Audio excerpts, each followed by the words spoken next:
Hi, this is Colin Triplett with Mint Condition Fitness in Los Gatos, specializing in fitness over 48. And today we're going to be talking about core training.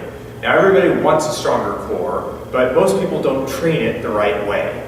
The first most important thing that you should know about the core is that it's not really designed to create motion, more so to resist motion or to transfer energy. And so when you see people doing things like crunches, sit-ups, and things like that, that's not really what the core was designed for. And so let's go through a few things of what not to do. So, you see somebody and they're doing one of these, right, where I'm crunching up, or even, you've probably heard keep your head and go straight up, or just do a full up sit-up. All of those are creating spine flexions. You're bending at the low back. And the problem with that is, for most people, the reason that you're even doing core training in the first place is to protect your low back, and yet you're moving it all over the place over and over and over again. And so that can actually cause overuse injuries. It can exacerbate bulging discs if you have them. So we don't want to be doing a bunch of crunches. And that's really the other reason. It's not that the movement is bad, it's that to get a training effect where you actually feel like you're getting a workout, you have to do a million of them. And so you're going to end up hurting yourself.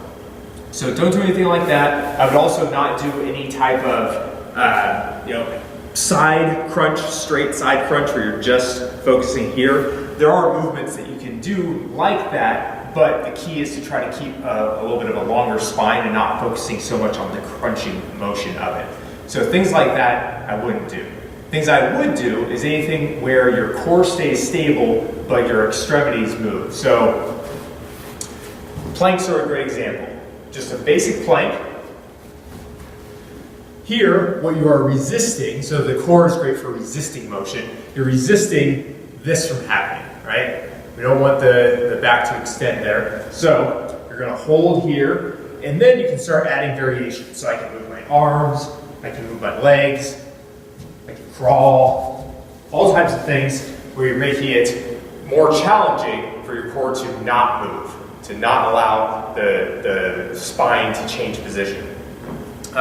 Once you do your plank variations, then I would start adding in some other motions. So other ideas that I tend to recommend for people. This is what I would call a press out. So you can have it anchored against the wall. You can use a cable machine if you want. But basically, again, I'm trying to resist motion. So as I push out the band, it's trying to pull me this way, I'm not letting it, and that's my core working to not allow it to move. So I can push out, bring it back, push out, and every time I go out, I'm having to re-engage. That's a really great exercise.